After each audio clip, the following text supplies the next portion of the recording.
അട്ടപ്പാടിയിൽ അരിവാൾ രോഗിയായ വനവാസി ബാലിക മരിച്ചു. അഗളി പഞ്ചായത്തിലെ വടക്കോട്ടത്തറ ഊരിലെ വെള്ളിങ്കിരി കാളിയമ്മ ദമ്പതികളുടെ മകൾ അമൃതയാണ് മരിച്ചത്. കഴിഞ്ഞ ഒരു മാസത്തിനിടെ അരിവാൾ രോഗം ബാധിച്ച് മരിച്ചവരുടെ എണ്ണം 3ആയി. വിവരങ്ങളുമായി അരുൺ ആലത്തൂർ ചേരുന്നുണ്ട്. അരുൺ, അരിവാൾ രോഗത്തിന് ഒരു കുഞ്ഞുകൂടി കീഴടങ്ങിയ സാഹചര്യം, വിവരങ്ങൾ എന്താണ്? ലക്ഷ്മി, അട്ടപ്പാടിയിൽ ഈ അരിവാൾ രോഗം ബാധിച്ച് മരിക്കുന്നവരുടെ എണ്ണം വർദ്ധിച്ച് വരികയാണ്. അഗളി പഞ്ചായത്തിലെ വടക്കോട്ടത്തറ ഊരിലെ വെള്ളിങ്കിരി കാളിയമ്മ ദമ്പതികളുടെ മകളായ അമൃതയാണ് ഇപ്പോൾ മരിച്ചിരിക്കുന്നത്. ഇന്ന് രാവിലെ ഒരു 9:15 വീട്ടിൽ വെച്ചായിരുന്നു മരണം സംഭവിച്ചത്. 10 വയസ്സായിരുന്നു കുട്ടിയുടെ പ്രായം.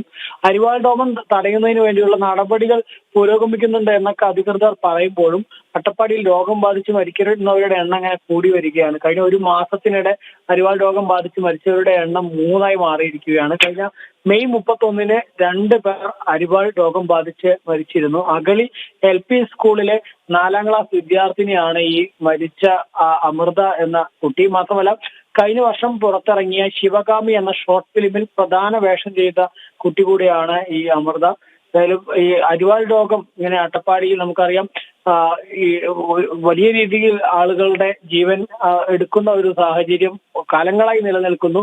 പക്ഷേ എങ്കിൽ പോലും അത് തടയുന്നതിന് വേണ്ടി, അതിന് ശാശ്വതമായ ഒരു പരിഹാരം കാണുന്നതിന് വേണ്ടി സർക്കാരുകൾക്ക് കഴിയുന്നില്ല എന്നുള്ളതാണ്.